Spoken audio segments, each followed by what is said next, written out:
Ya Pak JK ngomong tentang LPG, bahwa LPG ini terjadi di saat kebijakan beliau menjadi wakil presiden di tahun 2000 periode pertama. Dan sampai dengan sekarang subsidinya belum ada perubahan. Bayangkan sudah 20 tahun subsidi LPG ini belum ada perubahan. Di saat itu kurs dolar kata Pak JK masih 8.000, sekarang sudah 16.000. Artinya subsidi kita sekarang masih sama dengan tahun 2024 atau 2025 yang lalu. Nah karena itu diharapkan tujuan kita ini kan subsidi besar 87 triliun ini, diharapkan masyarakat mendapatkan harga dengan yang semurah-murah mungkin.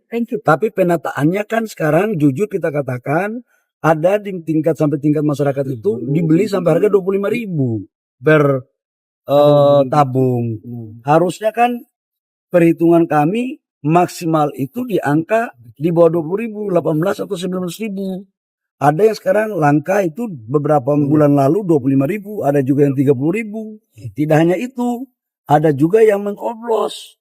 Ini kan sayang. Jadi kita ini prinsipnya melakukan penataan agar subsidi niat pemerintah itu betul-betul terjadi di tingkat masyarakat dengan baik. Kami tahu kok ada oknum-oknum yang memainkan ini. Ini yang kita mau tata. Memang kalau kita mau tata sesuatu yang bengkok menjadi lurus, pasti ada dinamika. Tapi sampai kapan bengkok ini terus terjadi? Negara kita ini kan ingin menjadi lebih baik agar efisiensi. Kalau kita hitung ya, harusnya katakanlah 18.000. Kemudian menjadi 25.000. Berarti kan ada 7.000. Subsidi kita per kilo 12.000. Per tabung subsidi kita itu 36.000. Kalau dia itu overnya kurang lebih sekitar 7.000 sampai 8.000, itu kan berarti sama dengan 20 sampai 30%. Berapa kali? Kalau 20% kali 87 triliun itu sudah sekitar 17 T lebih. Kalau 30% berarti kan 26 T.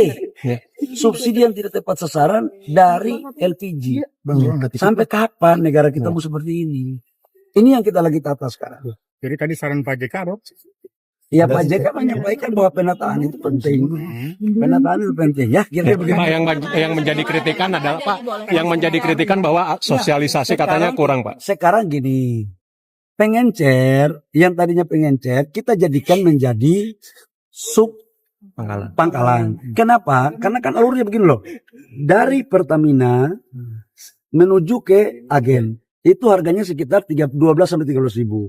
Dari agen ke pangkalan harganya itu kurang lebih sekitar 16.000 atau 17.000. Nah sekarang itu masih bisa dikendalikan oleh Pertamina, masih bisa dipantau.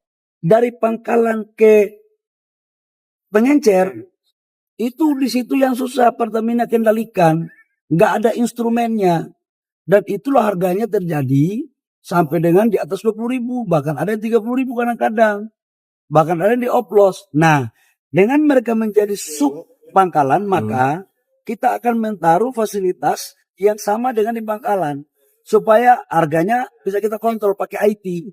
Itu maksudnya sebenarnya. Kalau verifikasi yang disampaikan Bapak tadi sebelumnya itu gimana Pak? Apakah akan menjual sub pangkalan itu sendiri Pak? Verifikasi yang nanti Bapak. Tadi kan Bapak sampaikan nanti akan diverifikasi sub pangkalannya. Bentuk verifikasi kayak gimana itu? Kan ada IT.